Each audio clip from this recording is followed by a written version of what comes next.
नमस्कार. मराठवाडा नेता यूट्यूब आणि फेसबुकमध्ये आपलं मनपूर्वक हार्दिक स्वागत आहे. जनता जनार्दनाच्या आशीर्वादानं जगाच्या पाठीवर मराठवाडा नेता डे बाय डे आपली एक मजल प्रस्थापित करत आहे. त्यात राजकारण, समाजकारण, कृषी, विज्ञान, तंत्रज्ञान, अध्यात्म अशा वेगवेगळ्या लोकांच्या आम्ही मुलाखती घेत आहोत. आणि अशाच प्रकारे टिबल पोस्ट ग्रॅज्युएट असलेले एक संवेदनशील, हळव्या मनाचे, पण राजकारणाचा चांगला तगडा वारसा असलेले, पण अत्यंत संयमानं, निर्भीडपणानं आणि निर्भेळ पद्धतीनं राजकारण करणारे, शिक्षण क्षेत्रात काम करणारे, मग JSPM संस्था असेल, नंतर आराईज अकॅडमी असेल, नंतर बँकेचे विश्वस्त आपले तज्ज्ञ संचालक असतील, असं एक आगळं वेगळं बहुआयामी व्यक्तिमत्व, ज्यांनी MSc बायोटेक्नॉलॉजी केलेलं आहे, ज्यांनी MBA ह्युमन रिसोर्सेस केलेला आहे, ज्यांनी MA इंटरनॅशनल बिझनेस केलेला आहे आणि ज्यांचं शालेय शिक्षण पुणे येथे मिलिटरी स्कूलमध्ये झालेलं आहे, अशा एका व्यक्तिमत्वाला आणि आई आणि वडील राजकारणात असताना सुद्धा स्वयंभू स्वतःची एक वेगळी प्रतिमा आपल्या कामातून निर्माण करणारे अजित पाटील कव्हेकर यांना आपण भेटत आहोत. यांच्या या भेटीमध्ये आमचा या मुलाखतीत केस ते राजकारणी, तुमचं शिक्षण कुठं काय यापेक्षा काही वेगळे प्रश्न आमचा विचारण्याचा त्यांना प्रयत्न राहणार आहे. 5 वर्ष नगरसेवक राहिलेले आहेत आणि ते कव्हेकर असल्यामुळं कदाचित त्यांना महत्वाची जबाबदारी नेते लोकांनी दिली नाही. ते किती निर्भीड बोलतात आता हे तुम्हाला कळणारच आहे. हे पब्लिक आहे, सब जानती है म्हणत असताना आम्ही अजित पाटील कव्हेकर, नमस्कार. आपलं नमस्कार. मी तुम्हाला विचारू इच्छितो की 5 वर्ष आपण लातूर महानगरपालिकेचे नगरसेवक राहिलात.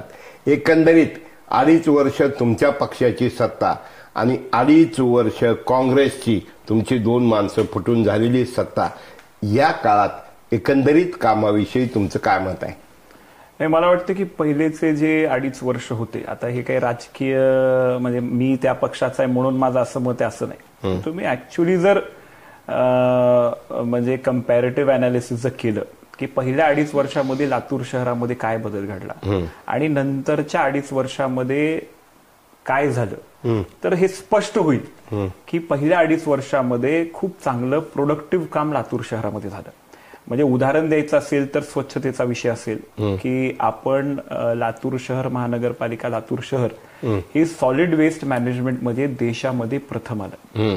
एक जबरदस्त अशी म्हणजे काय म्हणतात एक क्रांती स्वच्छतेतली असं म्हणलं तर वावगं ठरणार नाही, अशी लातूर शहरामध्ये आपल्याला पाहायला मिळेल. मी तुम्हाला सांगतो की वॉर्डामध्ये त्यावेळेस फिरत असताना म्हणजे एका ओपन प्लॉटमध्ये जरी कचरा दिसला तर मी फोन करून अधिकाऱ्यांना म्हणायचो की इथं प्लॉटमध्ये कचरा दिसतो, हे कसं तुम्ही लक्ष देत नाहीत. म्हणजे इथपर्यंतची स्वच्छता आपण अचीव्ह केली होती.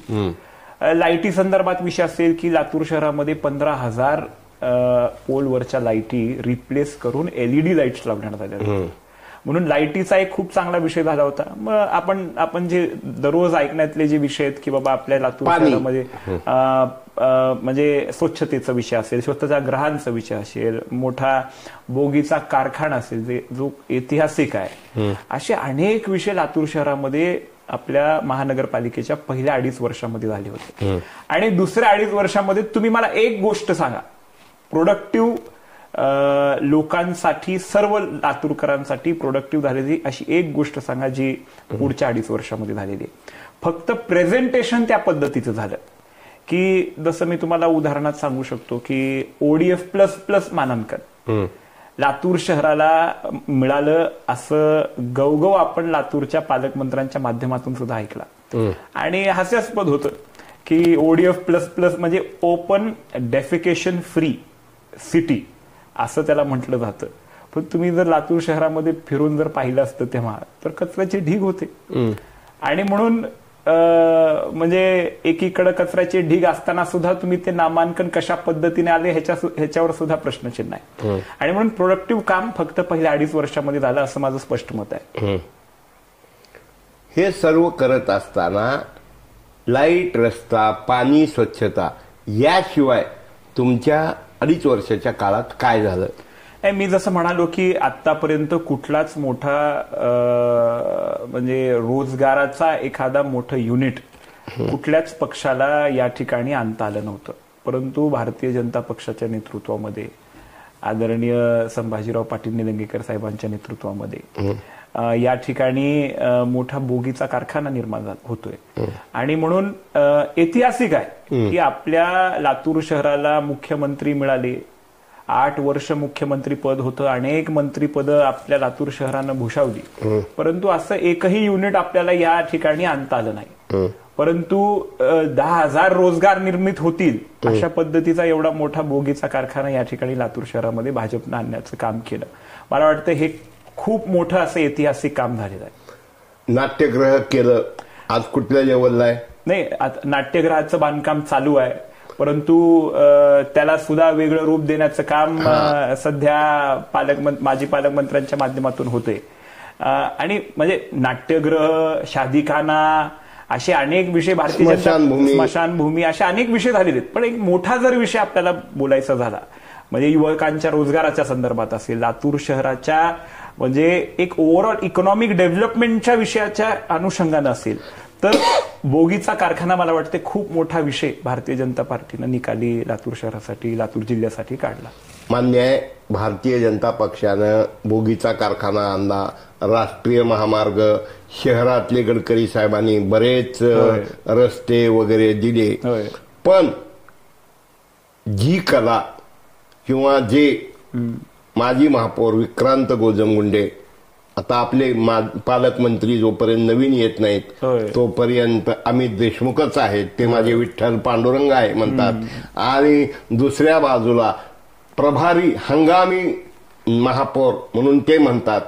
ही जी राजकारणातली मार्केटिंग असती, ती मार्केटिंग भाजपमध्ये तू मोठा का मी मोठा, हा कराडांच्या जवळचा, तो पवारांच्या जवळचा, तो निलंगेकरांच्या जवळचा, म्हणून लोकशाही देशमुखाकडेही नाही पण पाटलाकडे तर अजिबातच नाही असं म्हणतात. याबद्दल तुमचं काय मत आहे? मला वाटतं की जसं आता तुम्ही आता ते महापौरांचं वक्तव्य सांगितलं की त्यांनी आता जोपर्यंत नवीन पालकमंत्री येत नाही तेच पालकमंत्री असणार आहेत.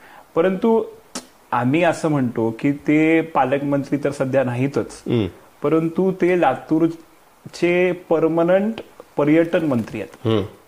कारण ते पॉलिटिकल टुरिझम करण्यासाठी लातूर शहरात, लातूर जिल्ह्यात येतात. ते काय म्हणजे सिरियस पॉलिटिशियन नाही आहेत. आणि ह्याचं जर मूल्यमापन तुम्हाला करायचं असेल तर एखादी अशी योजना, एखादं असं विजन आपल्या आमदार साहेबांचं तुम्ही सांगावं जे लातूर शहराची एक दिशा दर्शवते आणि त्याचं इम्प्लिमेंटेशन सांगावं. त्यांनी कालच सांगितलं, जगातील सगळ्यात चांगला रस्ता, ज्या रस्त्यावर करोडो रुपये खर्च झालेत, तो उकडायचा, नाटकं करायचे आणि पुन्हा साहेबाच्या स्वर्गीय विलासरावजी देशमुख यांच्या नावानं अद्यावत जागतिक दर्जाचा रस्ता लोकांनी येऊन बघावा, ज्या रस्त्यावर किती करोड झाले, किती माणसं मेले. आणि या सगळ्याबद्दल विरोधी पक्ष म्हणून आक्रमकता जी असली पाहिजे ही भाजपत नसल्यामुळं आणि तोडपाणीत भाजपचे पदाधिकारी, कार्यकर्ते आणि मग आयुक्त आपल्याला काम देते का नाही, आयुक्त आपलं बिल काढते का नाही, यामध्ये मग्न झाल्यामुळं झालेला खर्च काढण्यात आणि येणाऱ्या निवडणुकीचा खर्च गोळा करण्यात गुंतल्यामुळं भाजप ही शेवटच्या 2.5 वर्षात प्रभाव शून्य राहिली. याबद्दल तुमचं काय मत आहे? आता तुम्ही आत्ताच स्वर्गीय विलासरावजी देशमुख मार्गाच्या संदर्भात तुम्ही बोललात, आत्ताच तुम्ही पाहिलं असेल की काम चालू आहे. आणि खरं तर म्हणजे किती मोठा अन्याय आहे म्हणजे आपल्या लातूर शहराच्या नागरिकांवरती. आपल्याला माहित असेल की त्या रोडच्या कमानीचं काम 2 कोटी रुपयाला दिलं, 2 कोटीचं टेंडर काढलं, 1.5 कोटी रुपये पेमेंट झालेलं आहे. परंतु आज आपण पाहिलं असेल तर ते अर्धवट आहे. 2.5 कोटी रुपये तिथलं डिवायडर छोटं करण्यासाठी आणि रस्ता चांगला करण्यासाठी खर्च झालेला आहे. काँग्रेसच्या माध्यमातून डिवायडर मध्ये त्या मार्गापासून ते PVR चौक पर्यंत झाडं लावण्यासाठी 1 कोटीचं टेंडर काढलं होतं. ते 1 कोटीचे झाडं आहेत आणि आज आपण काय पाहतोय की 12 कोटीचं टेंडर काढून पुन्हा एकदा तो पूर्ण रस्ता उखडला जातोय आणि तिथं रस्ता नवीन करण्याचं काम चालू आहे. 12 कोटीचं टेंडर आहे आणि म्हणून 2 कोटी त्या कमानीचे, फक्त कमान 2 कोटी रुपयाची, 1 कोटी झाडाची आणि आता 12 कोटी खर्च करून त्या रस्त्याचं पुन्हा एकदा नवीन पद्धतीने बनवण्याचं काम हे सगळं होत असतं. म्हणजे किती काय म्हणतात अनप्रोडक्टिव्ह पद्धतीचं काम आहे. काम करणं ह्याला विरोध नाहीये, मार्ग झाला पाहिजे का झाला पाहिजे, चांगल्या पद्धतीचा राष्ट्रीय नाही आंतरराष्ट्रीय दर्जाचा मार्ग झाला पाहिजे. जे ते म्हणतायत की आंतरराष्ट्रीय दर्जाचा मार्ग झाला पाहिजे. परंतु तुम्ही ही जर सगळी टाइमलाईन जर बघितला, 2 कोटीचं कमान, 1 कोटीचे झाडं, 2.5 कोटी बिल कधी निघाले तुम्ही महापालिकेमध्ये तपासून बघा. तुम्हाला काय केलं त्या काळात? ऐका ना, तपासून बघा, तुम्हाला सगळी माहिती प्राप्त होईल. ह्याच्या संदर्भात आम्ही अनेकदा बोललोय सुद्धा. आता ते किती मोठ्या पद्धतीने वर्तमानपत्रांनी छापले न छापले, त्याला प्रसिद्धी किती मिळाली तो वेगळा विषय. पण या संदर्भात भारतीय जनता पक्षाने भूमिका घेतलेली. 1 कोटी रुपयाचे झाडं त्या रोडवरती लावण्यात आले. 2.5 कोटी रुपयाचा चांगल्या पद्धतीचा रोड तिथं झाला. कमान 2 कोटी रुपयाची. आता पुन्हा ते तुम्ही सगळं उखडून आता तुम्हाला बघायचंय की तिथं ते झाडं सुद्धा उखडणार आहेत का ठेवणार आहेत. 1 कोटीचे जे झाडं लावलेली आहेत ते काढून फेकून देणार आहेत का तसेच ठेवणार आहेत. आता लातूरकरांना वाट बघायची की तसं काही होतंय की नाही. आणि म्हणून एकदम अनप्रोडक्टिव्ह काम, विदाऊट विजनचं काम, विनाकारण एवढं पैसे वाटोळं करण्याचं काम त्या ठिकाणी झालेलं आहे. आणि आता आपण म्हणतोय की आंतरराष्ट्रीय दर्जाचा आपल्याला मार्ग बनवायचा आहे. हो, करायचं आहे, पण कसं नियोजन पद्धतीने करायचं या संदर्भात सुद्धा थोडी चर्चा झाली पाहिजे. कर्मधर्म संयोगानं योगायोगानं भाजपचे 3 आमदार लातूर जिल्ह्यात, 1 MLC आणि 2 आमदार निवडून आलेले, औसा आणि निलंगा. ह्या 3ही आमदारांनी महानगरपालिकेच्या निवडणुकीत काम केलं असं माझं मत आहे. आणि आज मात्र प्रचंड बेबनाव झालेला दिसतोय आणि लोक एक अविश्वासाचं वातावरण, काय म्हणजे एक म्हण आहे प्रमोद महाजनांच्या भाषेत, कुत्र्याला खीर पचलीच नाही. जनता दलाचं सरकार गेल्यानंतर जेव्हा ते प्रचाराला आले होते त्यावेळेस ते बोलले होते की आमच्या आपसातल्या लाठाळीमुळं की आम्ही सरकार टिकवू शकलो नाही. नेमकं महानगरपालिका फुटण्याचं किंवा निष्क्रियतेचं हे तर कारण नाही ना. नाही, महानगरपालिकेची निष्क्रियता नव्हतीच ना. महानगरपालिकेचं जे काही काम भारतीय जनता पार्टीच्या नेतृत्वामध्ये लातूर शहरामध्ये झालं, मी जसं म्हणालो ते ऐतिहासिक आहे. म्हणजे स्वच्छतेच्या संदर्भात असेल, रस्त्याच्या संदर्भात असेल, प्रत्येक पॅरामीटर जर तुम्ही बघितला तर एक पॉझिटिव्ह, कन्स्ट्रक्टिव्ह, प्रोडक्टिव्ह काम भारतीय जनता पक्षानं लातूर महानगरपालिकेमध्ये केलं. आणि म्हणून त्याला निष्क्रिय कसं म्हणता येईल. आता तुम्ही दुसरा विषय म्हणालो की आपसातले भेदभाव, आपसातले मतभेद असं भारतीय जनता पार्टीमध्ये आपल्याला दिसतं. पण मला वाटतं ह्या सगळ्या राजकीय वर्तुळात असणाऱ्या चर्चा आहेत. जेव्हा कुठं पक्षाचे आदेश येतात की बाबा एकदा त्यांनी निश्चित केलं की बाबा ह्या माणसाच्या नेतृत्वामध्ये आपल्याला हे इलेक्शन लढवायचंय, तर सर्वजण एकत्रितपणे ताकदीनं त्या निवडणुकीमध्ये उतरवतात. ज्या पद्धतीनं 2017 मध्ये महानगरपालिकेची निवडणूक असेल, जिल्हा परिषदेची निवडणूक असेल, तेव्हा सुद्धा पालकमंत्री, तेव्हाचे तत्कालीन पालकमंत्री संभाजीराव पाटील निलंगेकर साहेबांच्या नेतृत्वामध्ये सर्वजण एकत्रित येऊन ताकदीनं जिल्हा परिषद लढले होते आणि महानगरपालिका लढल्या होत्या आणि आपली सत्ता तिथं स्थापित केली होती. आणि म्हणून ह्या वेळेस सुद्धा वेगळं काही घडणार नाही. भारतीय जनता पक्षामध्ये त्या पद्धतीची संस्कृती आहे. एकदा पक्षाचा आदेश आला की ह्या निवडणुकीसाठी असं नेतृत्व पक्षानं ठरवलंय, सर्व एकत्रित येऊन ताकदीनं पुन्हा एकदा जिल्हा परिषदा, पंचायत समिती आणि महानगरपालिका सर्व स्थानिक स्वराज्याच्या निवडणुका लढतील. अच्छा, एका बाजूला तिरंगा अमृत महोत्सव, माजी मंत्री संभाजीराव पाटील निलंगेकर यांना मराठवाड्याचं प्रमुख केलं होतं. जे ते आमदार आपल्या आपल्या भागात सक्रिय होते.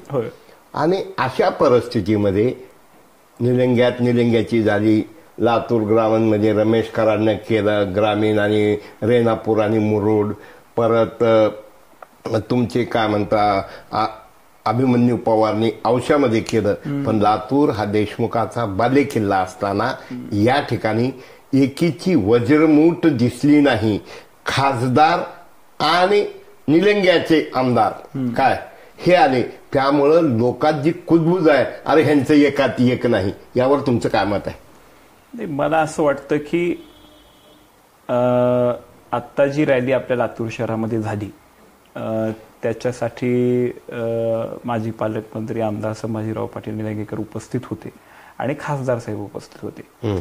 ते कुठल्या दायित्वाने उपस्थित होते? एक खासदार म्हणून? नाही, ते खासदार म्हणून तर उपस्थित होतेच, परंतु संभाजी भैया हे या लातूर शहर महानगरपालिकेसाठी त्यांची निवडणूक प्रमुख ही नियुक्ती करण्यात आली आहे पक्षाच्या माध्यमातून, आणि त्यांच्यामुळे त्यांच्याकडे अधिकृतपणे ते दायित्व आहे, आणि त्याचं दायित्वाची जाणीव ठेवून त्यांना ह्या कार्यक्रमासाठी बोलावलं गेलं होतं, आणि त्यामुळे ते उपस्थित होते. म्हणणं आहे का की निलंगेकर समर्थक वगळता इतरांनी लातूरच्या राजकारणामध्ये नाक खुपसू नये, लुडबुड करू नये?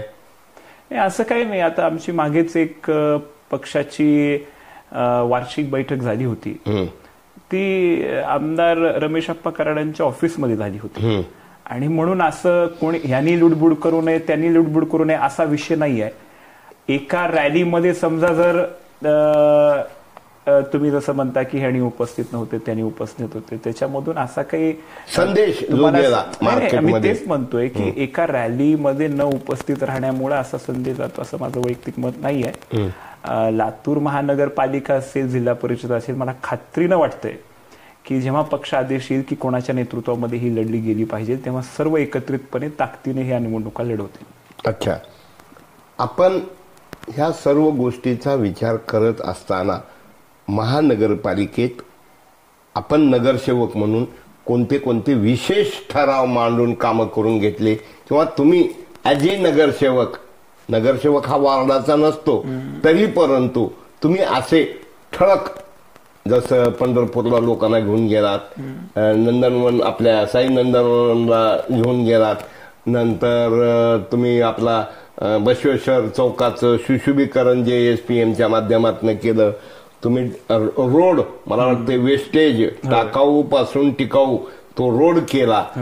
आता अशा प्रकारे नेमकं तुम्ही केलेल्या प्रमुख कामाचा आणि ठरावाचा थोडक्यात लोकांना सांगावं. नाही, आता असे म्हणजे सामाजिक कामं वॉर्डामध्ये अनेक केले, भरपूर केले, आणि लातूर शहरासाठी जे काही मी म्हणालो की जे विशेष कामं भारतीय जनता पार्टीनं केले म्हणजे आमच्या सहभागानंच झाले. म्हणजे प्रत्येक नगरसेवक आणि त्याला कोणकोणते प्रमुख सांगा. मी जसं म्हणालो की ESLचा विषय होता, लाईटिंगचा विषय होता, स्वच्छतेचा विषय होता, स्वच्छतागृहांचा विषय होता, आपल्या नाट्यगृहाचा विषय होता. तुम्ही तुमच्या प्रभागामध्ये काय काय केलं? प्रभागामध्ये अनेक विषय झालेत. म्हणजे ओपन जिमच्या संदर्भात असतील, रस्ते असतील, नाले असतील, CCTV असेल चौकामध्ये, चौकाचं सुशोभीकरण असेल, म्हणजे अनेक माझा आउटस्कर्टचा भाग असल्यामुळे MACBच्या माध्यमातून म्हणजे लाईट पोल्स असतील, विद्युतीकरण असेल. मग आम्ही आमच्या इथलं कचऱ्याच्या संदर्भात खूप चांगलं नियोजन पहिल्या 2.5 वर्षामध्ये आम्ही करू शकलो. तेव्हा आम्ही इथंच एक खत प्रकल्प उभा केला. प्रभागातला सर्व म्हणजे कचरा तिथे येत होता, सॉलिड वेस्ट वेगळं केलं जात होतं, जे पण वेट वेस्ट होतं त्याच्या माध्यमातून आम्ही खत निर्मित करत होतो. मग आम्ही जे प्लास्टिक प्रभागातून येत होतो त्याचा आम्ही म्हणजे प्लास्टिकचा वापर करून रोडही प्रभागामध्ये तयार केला. अनेक योजना, म्हणजे मला वाटते लातूर शहरामध्ये सर्वात जास्त घरकुलं माझ्या प्रभागात चालेल, कारण आम्ही प्रत्येक योजना राबवतो. सर्वात जास्त म्हणजे किती झाले नेमके? म्हणजे जवळपास 1600 घरकुलं. Very good. 1600 फॉर्म्स आम्ही, म्हणजे फॉर्म्स तर भरपूर भरले होते, परंतु 1600 घरकुलांना मंजुरी मिळाली, आणि आता सध्या जवळपास 700-800 घरकुलांचं बांधकाम चालू आहे. आणि त्याचं कारण होतं की आम्ही 4 वर्षापूर्वी म्हणजे 2018-19 मध्येच एक अभियान मोठ्या पद्धतीचं फॉर्म भरून घ्यायचं तेव्हा केलं होतं, आणि म्हणून तेव्हा फॉर्म भरल्यामुळे आज ते प्रत्यक्षात आम्हाला तिथं घरं होताना दिसत आहेत. तशाच पद्धतीनं आपल्या म्हणजे कुठलीही योजना असेल, आता जसं निराधारच होतं, आम्ही मोठा कॅम्प घेतला, त्याच्या माध्यमातून जवळपास 300 लोकांना आम्ही निराधाराच्या पगारी चालू करू शकलो. मग आम्ही सुकन्या योजना आहे जी म्हणजे लहान मुलींना 1 वर्ष झाल्यापासून तुम्ही जर पैसे गेले तर त्याच्या 21व्या वर्षीपर्यंत एक खूप चांगला निधी त्यांच्या लग्नासाठी उपलब्ध होऊ शकतो, शिक्षणासाठी उपलब्ध होऊ शकतो. तशा पद्धतीची मोठी योजना राबवली आम्ही. श्रम कार्डची योजना राबवली. म्हणजे अनेक योजना प्रभागामध्ये सातत्यानं कोरोनाच्या काळात होय भारतीय जनता पक्ष आणि अजित पाटील कव्हेकर यांनी काय काय राबवलं? आता कोरोनाच्या काळामध्ये मला वाटते भारतीय जनता पक्षाने जेवढं सामाजिक काम केलं लातूर शहरामध्ये मला नाही वाटत कुठल्या दुसऱ्या पक्षानं केलं असावं. आणि प्रमुख जर तुम्हाला सांगायचं झालं तर मी स्वतः आता लातूर शहरामध्ये भारतीय जनता पक्षानं तर खूप मोठं काम केलं, पण मी स्वतः प्रभागामध्ये जवळपास 4,500 लोकांना किटचं वाटप केलं. आपण मास्क वाटप केले, आपण अवेअरनेस कॅम्प घेतले, आपण म्हणजे जेव्हा लसीकरणाचं होतं तर प्रत्येकापर्यंत म्हणजे आमच्या प्रभागातल्या प्रत्येक नागरिकापर्यंत व्हॉइस कॉल, टेक्स्ट मेसेजेस सर्व माध्यमातून पोहोचणे, त्यांना अवेअर करणे. किंवा मग आम्ही कोविड हेल्पलाईन तयार केली होती म्हणजे भारतीय जनता युवा मोर्चाच्या माध्यमातून. आम्ही ऑक्सी बँक तयार केली होती. म्हणजे तुम्हाला सांगायला मला आवडेल की आम्ही ऑक्सिजन कॉन्सन्ट्रेटर्सची बँक तयार केली होती आणि ज्यांना कोणाला ऑक्सिजन कॉन्सन्ट्रेटर्सची आवश्यकता आम्ही त्यांना देत होतो. आता त्याच्यासाठी आम्ही माझे परदेशात दाजी राहतात तर त्यांच्या माध्यमातून, त्यांच्या मित्रांच्या माध्यमातून जवळपास 3 लाख रुपये आम्ही त्यांची मदत घेतली होती. इथं MNS बँकेकडून आम्हाला मदत मिळाली, संभाजी भैयांच्या माध्यमातून आम्हाला कॉन्सन्ट्रेटर्स मिळाले. ऑक्सी बँक तयार करून आम्ही जे पण काही गरजू लोक होते, पेशंट होते, ज्यांना ऑक्सिजन कॉन्सन्ट्रेटर घेण्याइतपत तेवढी त्यांची परिस्थिती नव्हती, तशा लोकांना आम्ही 1 महिना ऑक्सिजन कॉन्सन्ट्रेटर्स दिला. आणि तुम्हाला मी सांगतो की तेव्हाची परिस्थिती अशी होती की थोडा जरी पेशंट बरा झाला तर त्यांना डॉक्टर म्हणायचे की आता हॉस्पिटलमध्ये ठेवू शकत नाही, तुम्हाला घरी जावं लागेल. आणि मग त्यांना पर्याय नव्हता की ऑक्सिजन कॉन्सन्ट्रेटर विकत घेण्यात येतो. आणि मग ऑक्सिजन कॉन्सन्ट्रेटर तुम्ही विकत घ्यायला की लाख रुपयाला मिळत होतं. नाहीतर चांगले मेडिकल शॉप आपल्या इथं 50,000, 60,000, 1 लाख रुपये डिपॉझिट ठेवत होते आणि त्यांना महिन्याचं 10,000, 20,000 रुपये भाडं घेत होते. त्या काळामध्ये आम्ही मोफत म्हणजे त्यांना घरपोच सुविधा आम्ही कॉन्सन्ट्रेटर्स घेऊन जायचे, आमचे कार्यकर्ते तिथं त्यांना द्यायचे, ते 1 महिना ठेवायचे. असे जवळपास 40-50 पेशंट पर्यंत आम्ही त्या काळामध्ये पोहोचू शकलो. आम्ही आमच्या माध्यमातून अँब्युलन्स महापालिकेला दिली, महाराष्ट्र नागरी सहकारी बँकेच्या माध्यमातून. आम्ही म्हणजे कोविड काळामध्ये अनेकांचे बिल अदा केले. असं खूप म्हणजे भरपूर अन्नसेवेचं काम आम्ही 28 दिवस केलं. म्हणजे भारतीय जनता युवा मोर्चाने 28 दिवस आपल्या शासकीय रुग्णालयामध्ये अन्नसेवेचं काम केलं. आणि अनेक असे विषय. बोलणाऱ्याचे आंबाडे विकतात, न बोलणाऱ्याचे गहू विकत नाहीत. त्या पद्धतीनं गोजमगुंडे देशमुख आणि देशमुख गोजमगुंडे हे सारखं मार्केटिंग व्यवस्थित करतात.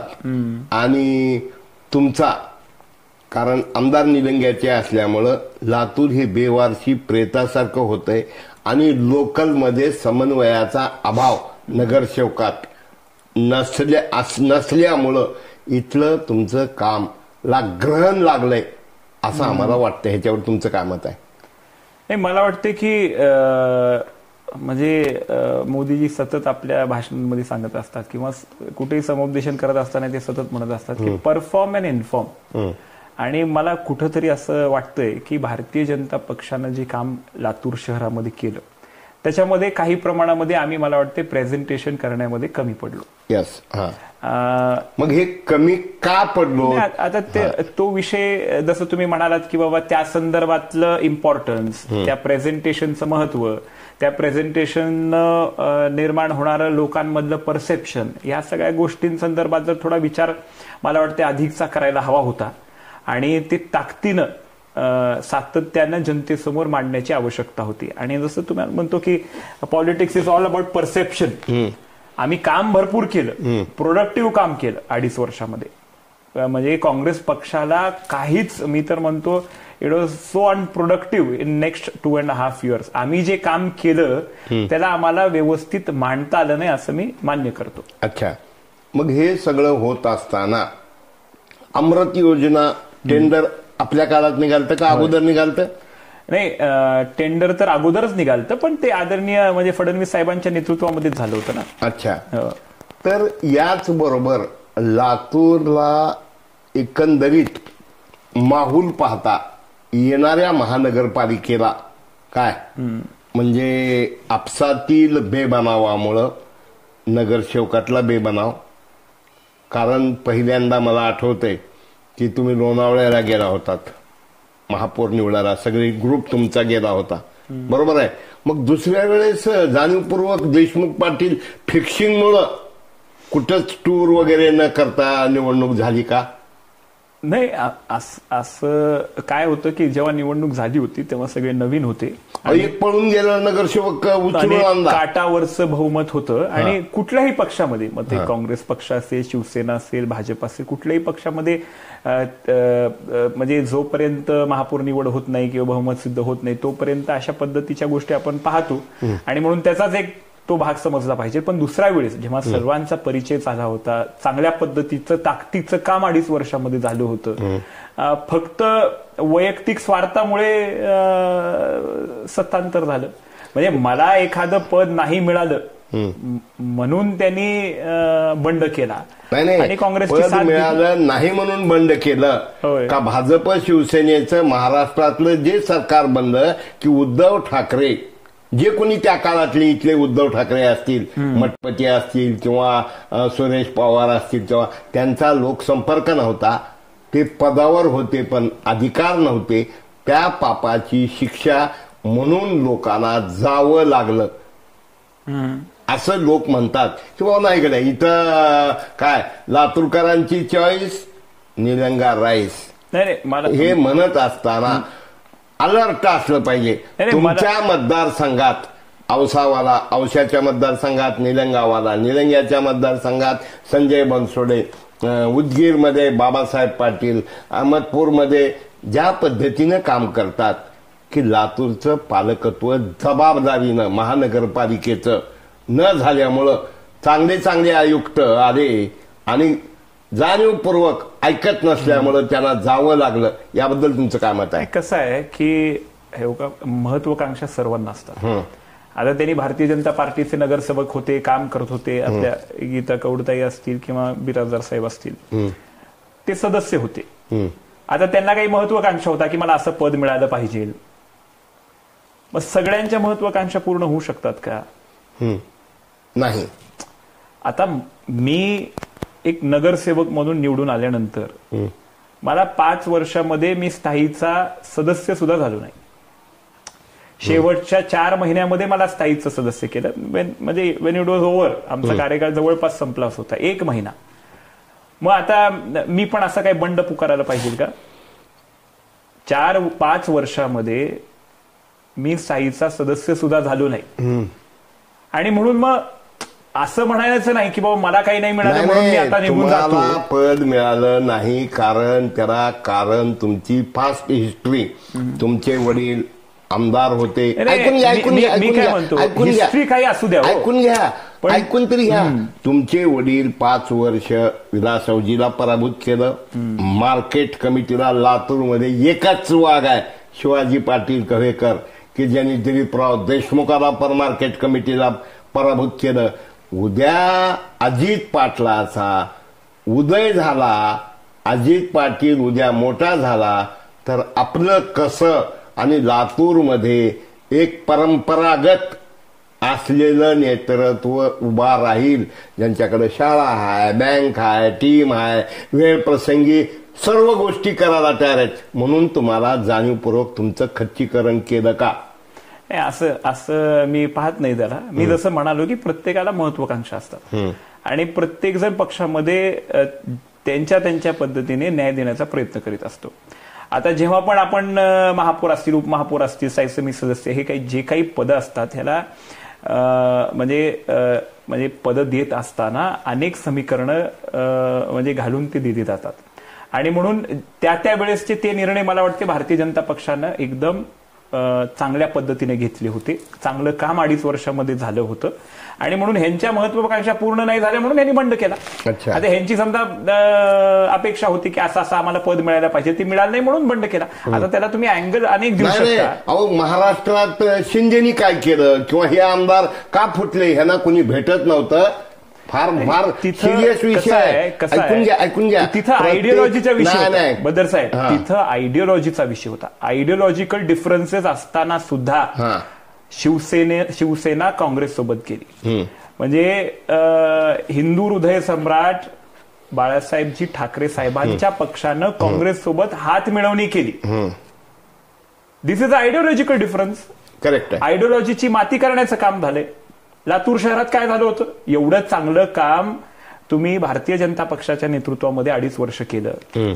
तुमची भारतीय जनता पक्षाची आयडियोलॉजी होती का नाही? तुमचा फक्त स्वतःच्या स्वार्थासाठी. नाही, तुमचा कानाडोळा, तुमचा फक्त जे कोणी जबाबदार आहेत त्यांचा कानाडोळा हा कारणीभूत ठरला. कारण त्यांनी लक्ष दिलं नाहीत, त्यामुळं घडलं. ते जर अलर्ट राहिले असते आणि याची बीजारोपण हे विश्रामगृहावरील एका बैठकीत झालं की ज्या बैठकीमध्ये कार्यकर्त्याला खाली बसा अशा प्रकारचं सांगितलं गेलं. आणि त्यावेळेस मी दुर्दैवानं सुदैवानं मी खाली होतो. एकही नगरसेवक असं बघायचे कोण हाय का बाबा बाहेर, आपण कसं बोलावं.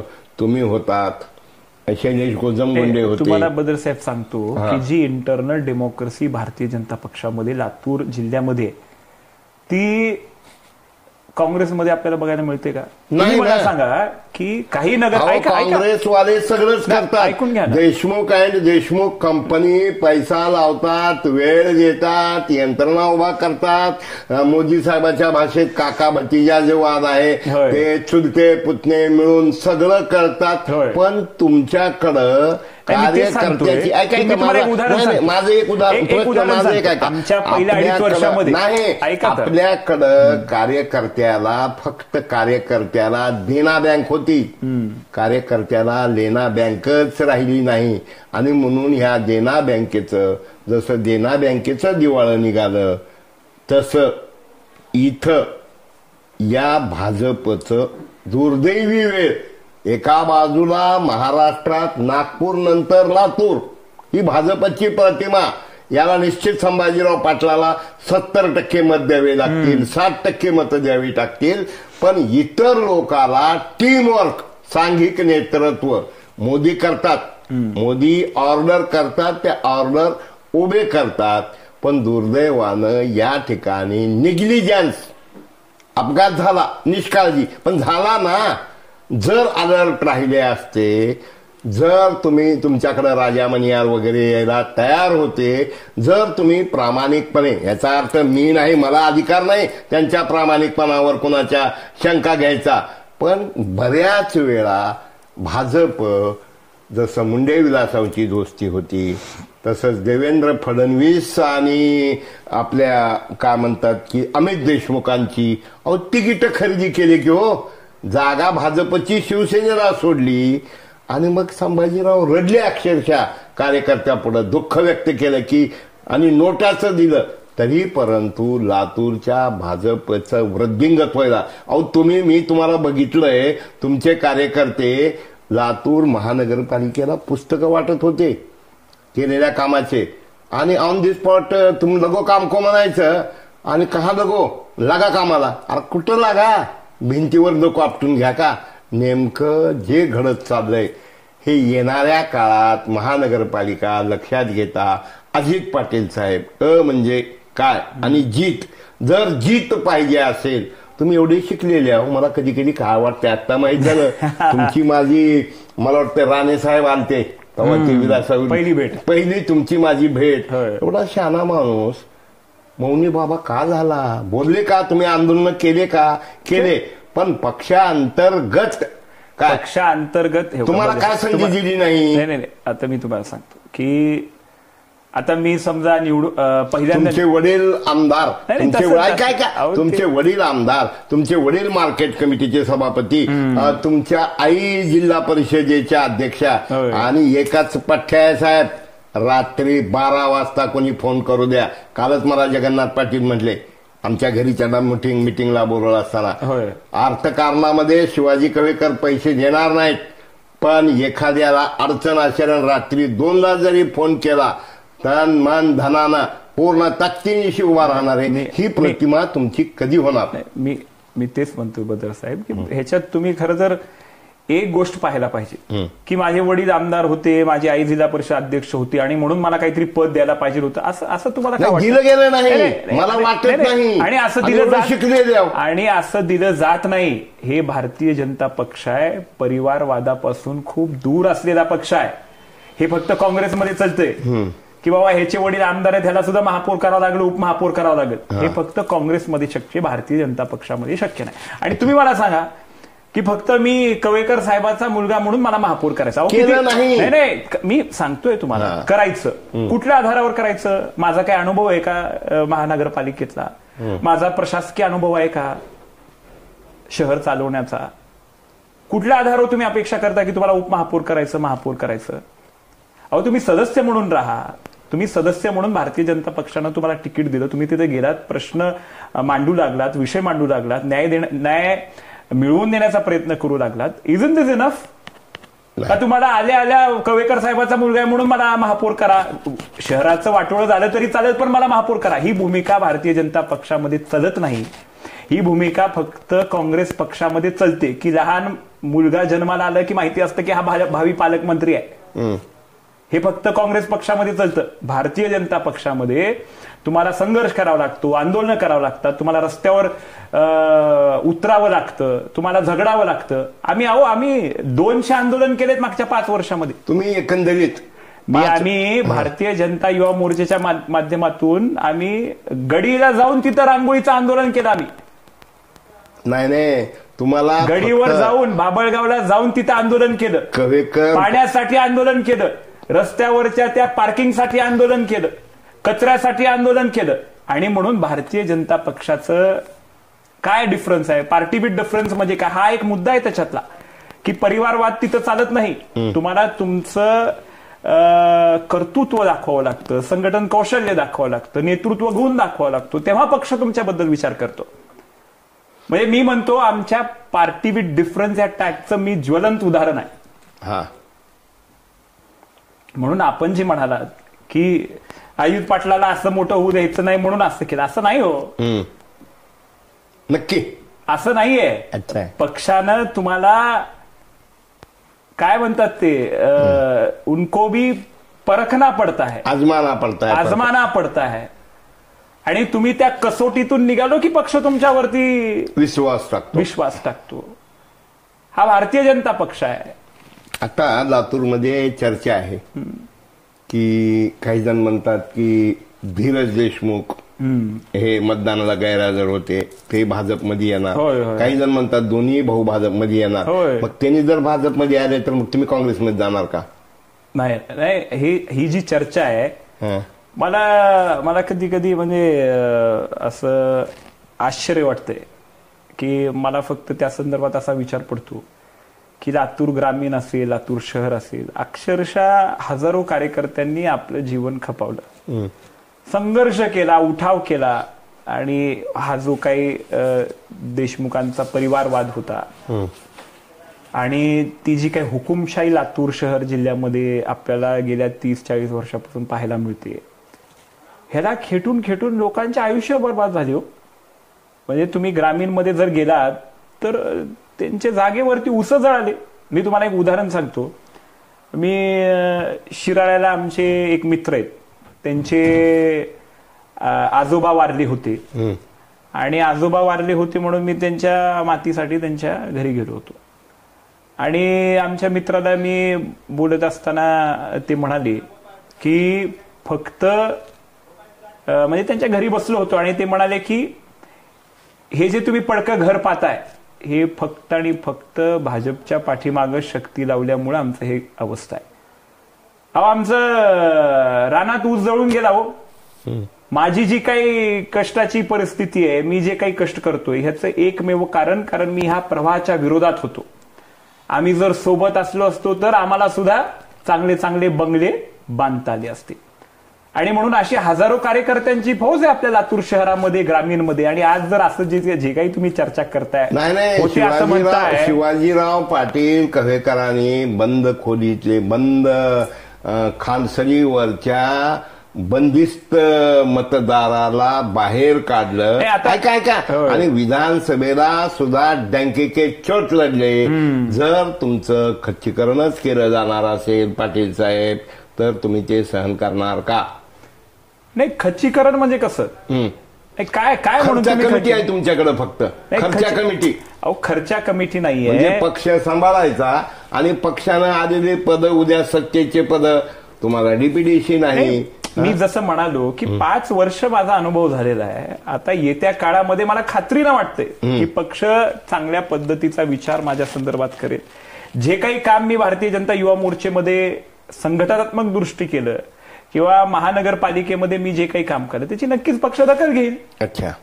आणि काय म्हणलं तुम्ही, खर्चाचं डिपार्टमेंट माझ्याकडे, असं पक्षामध्ये चालत नसतं. सर्वजण कॉन्ट्रीब्युट करत असतात पक्षाच्या वाढीमध्ये, संघटना दृष्टीमध्ये, त्यांना ताकद देण्यामध्ये. आणि म्हणून कोणीतरी मी करतो, मी सगळं बघतो म्हणून मला तुम्ही दिलं पाहिजे, अशी भाषा भारतीय जनता पक्षामध्ये चालत नाही. कारण हा विचाराच्या दिशेने जाणारा पक्ष आहे. विचारासाठी करतोत ना, मग मला मिळावं अशी का भूमिका ठेवता तुम्ही? मी केलं म्हणून मलाच मिळालं पाहिजे अशी भूमिका भारतीय जनता पक्षामध्ये चालत नाही. लातूरमध्ये मध्यंतरीच्या काळात आयुक्तानं रजाकाराला, निजामाला राजवेल अशा प्रकारचं काम केलं.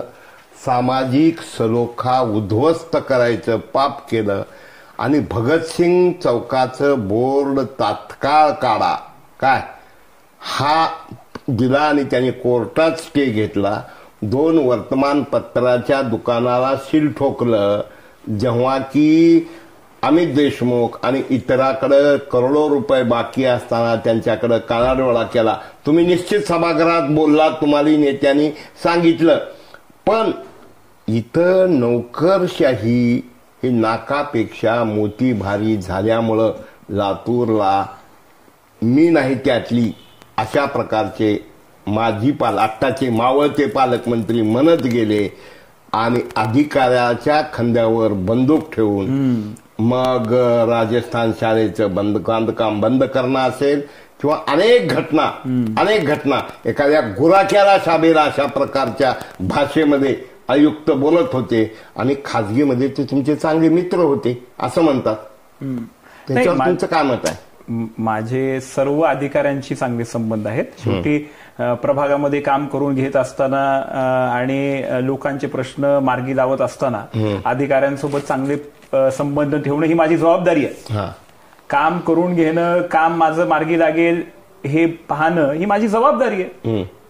म्हणून त्या अनुषंगानं माझे संबंध चांगले आहेत. अच्छा. आता दुसरा विषय असं तुम्ही म्हणालात की पत्रकारांचे दुकानं सील केले, म्हणजे भगतसिंगांच्या चौकाच्या संदर्भात जो एलईडी बोर्ड लावला होता त्याच्या संदर्भात नोटीस. आता आम्ही तिथे गेलो, आम्ही आवाज उचलला आणि तो विषय थांबलाय तिथंच. परंतु आपल्याला माहिती असेल की प्रशासनाला कोण चालवतंय? पालकमंत्री. आणि म्हणून पालकमंत्र्यांना वाटलं की बद्दर साहेब माझ्याबद्दल वाईट लिहितात. काय कोणी ऑर्डर्स दिले? पालकमंत्र्यांनीच ऑर्डर्स दिले ना. प्रशासन बघा, तुमच्या विरोधात प्रशासन नाहीये किंवा बातमीबागच्या बातमी ह्या वर्तमानपत्राच्या विरोधात प्रशासन नाहीये किंवा भगतसिंग चौकाच्या विरोधात प्रशासन आहे का? प्रशासनानं तर त्यांना एनओसी दिली होती ना भगतसिंग चौकाशी. पण कोणाला दुखणं आहे? लोकप्रतिनिधींना दुखणं पालकमंत्र्यांना होतं. बद्दरजी पालकमंत्र्यांच्या विरोधात लिहितात, मग त्यांचं काहीतरी आपण नियोजन केलं पाहिजे. जावेद शेख साहेब ती पालकमंत्र्यांच्या विरोधात लिहितात, मग यांचं काहीतरी आपण नियोजन लावलं पाहिजे. मग काय करायचं, त्यांचे दुकानं सील करा, म्हणजे करेक्ट कार्यक्रम करायचा, अशी एक भूमिका असते. आणि म्हणून तुम्ही जे म्हणता ना की प्रशासनाला दिशा देण्याचं काम तिथल्या लोकप्रतिनिधीचं असते. जे कोणी सत्ताधारी पालकमंत्री बसतो त्याची जबाबदारी असते. तुम्ही मला सांगा की भगतसिंगांच्या चौकाच्या संदर्भात तिथं भगतसिंग चौक म्हणून एनओसी कोणी दिली? आयुक्तांनी दिली.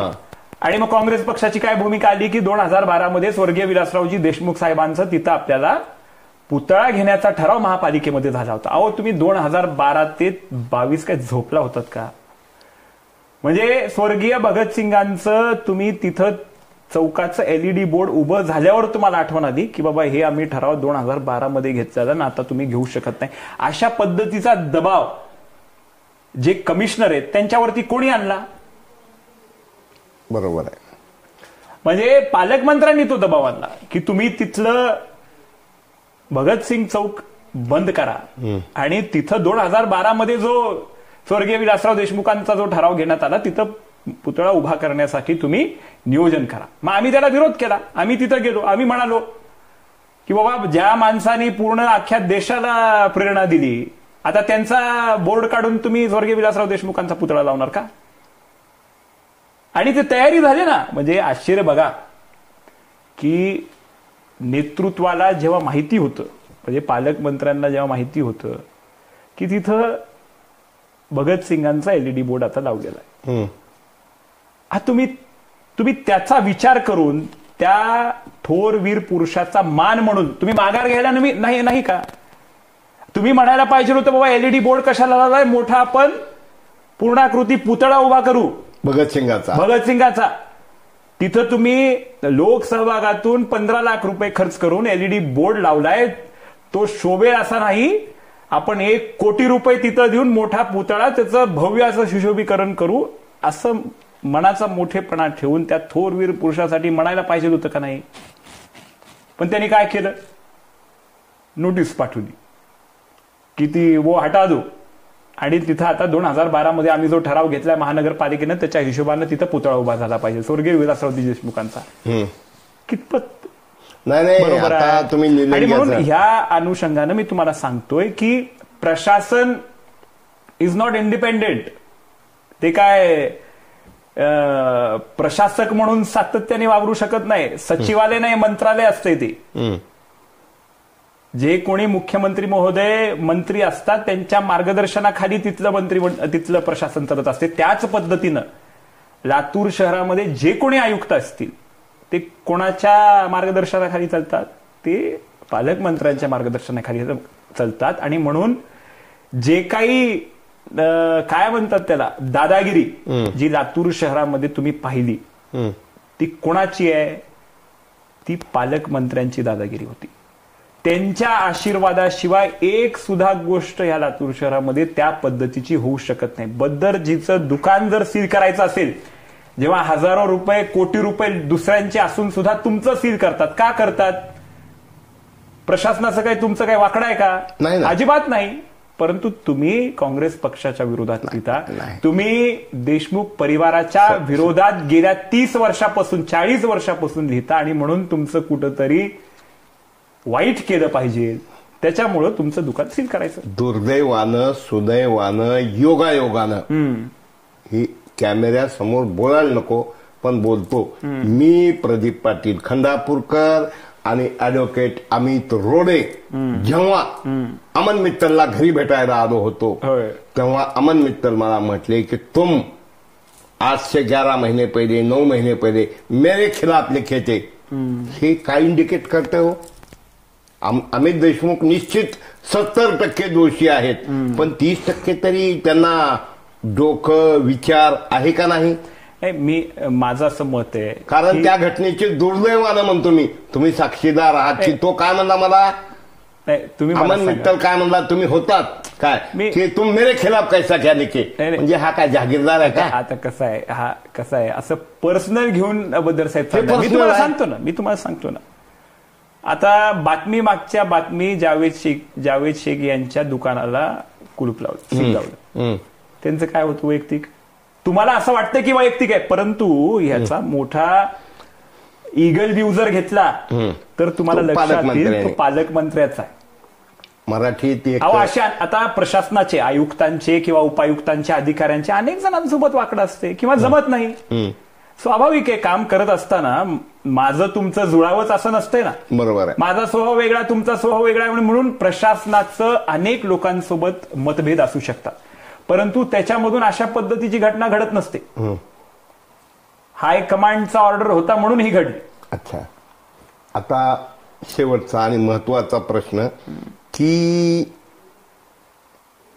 तुम्ही शहर युवा मोर्चाचे जिल्हाध्यक्ष म्हणून काम केलात, आंदोलन 200 केलात, वारंवार लक्ष वेधलात, तर येणाऱ्या महानगरपालिकेला भाजपचं काय चित्र राहील असं तुम्हाला वाटतंय? मला वाटते फार सकारात्मक परिस्थिती भारतीय जनता पक्षासाठी आहे.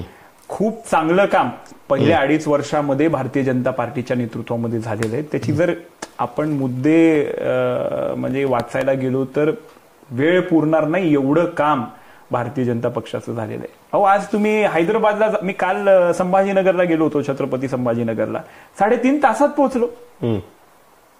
हैदराबादला गेलो तर 4 तासात पोहोचतोय, पुण्याला गेलं तर 5.5 तासात पोहोचतोय. अहो कुठल्याही लातूरच्या दिशेनं तुम्ही जावा, एवढे चांगले रस्ते. लातूर शहरामध्ये 90-92 किलोमीटर पाईपलाईन झालेली आहे. माझ्या घरी निवडून आल्यावर दर रविवारी, दर शनिवारी अक्षरशः लोकांचा घोळका येत होता. 200 लोक घराच्या दाराला, नळाला पाणी येत नाही, पिवळं पाणी येते. पिवळं पाणी तर नंतर ह्यांच्या काळामध्ये आलं, पण आमच्या वेळेस पाणी येत नव्हतं. हे सगळ्या गोष्टी मार्गी लावण्यामध्ये भारतीय जनता पक्षाला यश आलंय. स्वच्छतेमध्ये, लाईटीमध्ये, बोगीमध्ये, स्वच्छतागृहांमध्ये, रस्त्यांमध्ये, सीसीटीव्ही कॅमेरे, नाट्यगृह, सुपर स्पेशालिटी हॉस्पिटल, असं 350 कोटीचं सुपर स्पेशालिटी हॉस्पिटल आहे, स्मशानभूमी आहे. म्हणजे अनेक विषय आपल्याला सांगता येईल. एवढ्या प्रोडक्टिव्ह कामाचं प्रेझेंटेशन असताना, प्रेझेंटेशन, बोलायचं, सुशोभीकरण, अनेक विषय. आता ताकदीनं जेव्हा भारतीय जनता पक्ष लातूरकरांसमोर करेल, कम्पॅरेटिव्ह अनालिसिस करेल. अहो पालकमंत्र्यांनी 1 रुपया तरी आणता लाखो. तुम्ही मला सांगा, 1 रुपयाचं काम 2.5 वर्षामध्ये झालं का? जी पीपी किट म्हणजे जे ऑक्सिमीटर 200 रुपयाला मिळते, ते पालकमंत्र्यांच्या डीपीडीसी मधून 1,500 रुपयाला आणलं गेलं की नाही? एवढा मोठा भ्रष्टाचार कोविडच्या काळामध्ये त्यांच्या माध्यमातून झाला. पिवळं पाणी येत होतं, 2 महिने पिवळं पाणी येत होतं, तर एक स्टेटमेंट नाही पालकमंत्र्यांचं, एक स्टेटमेंट नाही. पाणी पिलं की नाही लोकांनी? आम्ही त्याच्यावरती मोर्चा केला, तिथं अधिकाऱ्यांना प्रश्न विचारले, त्यांनी ऍक्सेप्ट केलं. अहो मग एवढी भयानक परिस्थिती असताना आणि एवढं भारतीय जनता पक्षाचं चांगलं काम असताना तुम्ही कम्पॅरेटिव्ह अनालिसिस कराल की नाही? निश्चित. का नुसतं प्रेझेंटेशनचं कम्पॅरिझन आपण करणार? वास्तव्यात जी काम झालंय, परसेप्शन, ऐका, परसेप्शनच ना. येस, तुमचं परसेप्शन हे जाणीवपूर्वक केलं जात नाही, म्हणजे टोटल भाजपनं केलेल्या कामाचं. कारण देशमुखाला थोडं कुठंतरी म्हणजे असं वाटता कामा नये, असुरक्षित वाटता कामा नये, त्यामुळंही कदाचित असेल. पण निश्चित मला श्रोत्यांना विनंती करायची आहे की अजित पाटलांना अत्यंत स्पष्ट, परखड आणि कबूल केलं की परसेप्शन आम्ही मांडायला, बोलायला कमी पडलोत काय, आणि हातात हात घालून नगरसेवक जर चालले असते तर पुन्हा महापौर भाजपचाच झाला असता. असो, येणाऱ्या काळात चांगलं घडावं. सर्व तुमच्या नेत्यांना, हायकमांडला परमेश्वर सद्बुद्धी देव, चांगल्या लोकांना उमेदवारी देव, आणि लोकमनाचा आदर असणारा, कुठल्याही नेत्यामुळे मतं मिळत नाहीत. सर्वसामान्य त्या प्रभागात, त्या भागात असलेली कास्ट, कॅश, क्राईम हे सगळं पाहिलं जातं. मी अजित पाटील कव्हेकर यांना मनपूर्वक धन्यवाद देतो. वाकड्यातल्या वाकड्या प्रश्नाचं सुद्धा अत्यंत संयमानं, पेशन्सनं आणि कुठंही संतुलन न ढळू देता जे आपण आम्हाला परखड मुलाखत दिली, आपल्याला येणाऱ्या काळात भावी कारकिर्दीस मनपूर्वक शुभेच्छा देतो. तुमचा वाढदिवसही आता जवळच येत आहे, त्या निमित्तानेही तुम्हाला मनपूर्वक हार्दिक शुभेच्छा देतो. आणि येणाऱ्या काळात लातूरला खऱ्या अर्थानं या काँग्रेसच्या चिखलात भाजपचं कमळ उगवण्याच्या कामी तुम्ही कितपत यशस्वी राहतात की साथी हात बळाना म्हणून हातात हात घालून तुमचे नेते हात वाढवतात, हे आता काळच वेळ ठरवणार आहे. पुनश्च सर्व श्रोत्यांना मनपूर्वक धन्यवाद. आपण ऐका, फॉरवर्ड करा, लाईक करा, शेअर करा. धन्यवाद. नमस्कार पाटील साहेब. धन्यवाद. नमस्कार.